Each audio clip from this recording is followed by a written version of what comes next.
Hi there, Aries. Thank you for joining me for your monthly forecast for January 2017 and welcome to the new year. As we make the transition from one year to the next, it's only natural that we make our New Year's resolutions. But some of yours, I feel, could be quite nuanced as this year begins. Your ruling planet Mars is actually in a very reflective part of your horoscope, and it's alongside the rather dreamy spiritual energies of Neptune.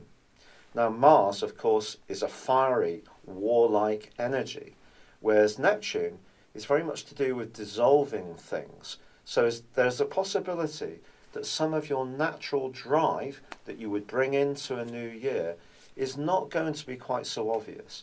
This points towards a time where you may want to juggle your options.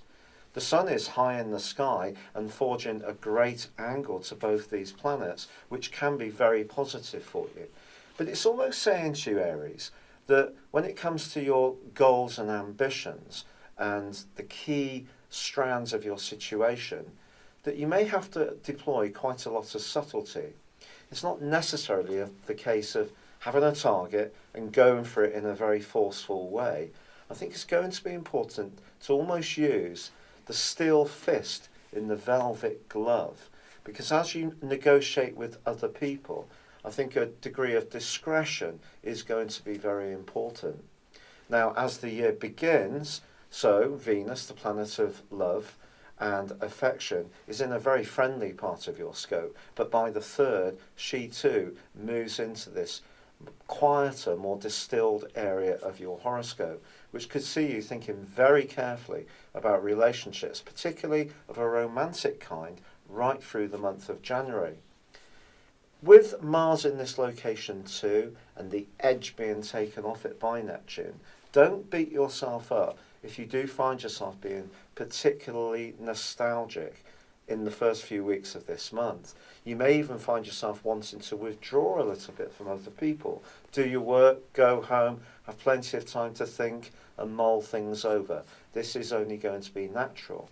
But also there's another phenomenon, because at the end of last year, very rarely, Mercury went into its 4th yearly retrograde. And by the 5th of this month, it's actually reversed back into the sign of Sagittarius, which is your sister fire sign. And through to the 12th, so a week, there's going to be a time when you may find yourself going over a situation to do with an agreement, a contract, anything to do with long distance travel, and these may be areas that you do have to revisit, and there may even be some unpicking to be done. Don't rush to make any judgments during this period of time. I do feel that you need to give yourself space to think and maybe talk to someone who's quite an experienced person, knows their way around things. You may even find yourself conflicted a little bit from the 5th because there's a quarter moon too in your sign. And what you want directly for yourself as an individual may seem to be just beyond your reach for the following week. It's as if those in positions of influence are not really doing their best to support your hopes. And it may seem that they're working against you, but not necessarily in a straightforward and obvious way. So some politics could be swirling around, and you may even feel a little bit undermined or anxious or lacking in drive and self-confidence. Stick with it. There is a critical point that's reached on the 13th. This is when Mercury moves back into Capricorn, and that's going to see some of your plans gain traction again.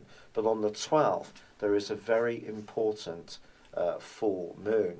This full moon forges what's known as a cardinal grand cross, and therefore cardinal is all about leadership, and Uranus in your sign is one of the planets involved in the complexity, because that starts this year and continues in opposition to Jupiter. Jupiter is all about growth and hope, and it's in your sector of relating. But if you're in a situation, particularly trying to balance home and work and emotional or personal issues with the demands of the world at large, there may be an inner rebel within you that almost wants to break free of all the draining demands that it seems that are coming towards you, whether it's from your professional situation or from family life. But again, don't jump to any quick decisions. I feel that this is a time you need to be very considered in your approach. And as Mercury gets more of a grip in the sign of Capricorn, you can start to become more grounded and a bit more worldly in your approach to things.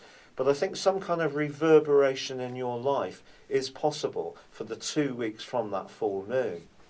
However, the sun moves into a fantastic location for you on the 20th. This is much more about friendliness, sociability, and connection to others. But the key moment of this whole month, without any question at all, is when Mars arrives in your sign and there's a new moon in Aquarius on the 28th. These two events are really going to propel you forwards in a much more dynamic way. And the sluggishness that's really dominated the early parts of this year can soon be something of a memory. And you can end this month on fantastic form and really get a firmer grip on your life direction. And if you have felt you've been drifting or felt a bit lost or cut off or detached from people, you're going to really be going for it. And other people are going to be turning their heads towards you as you rediscover your inner drive, your joie de vivre, and you really are going to be motoring as this month comes to a close. It's been a real pleasure being with you. Thank you for joining me. Good luck and goodbye for now.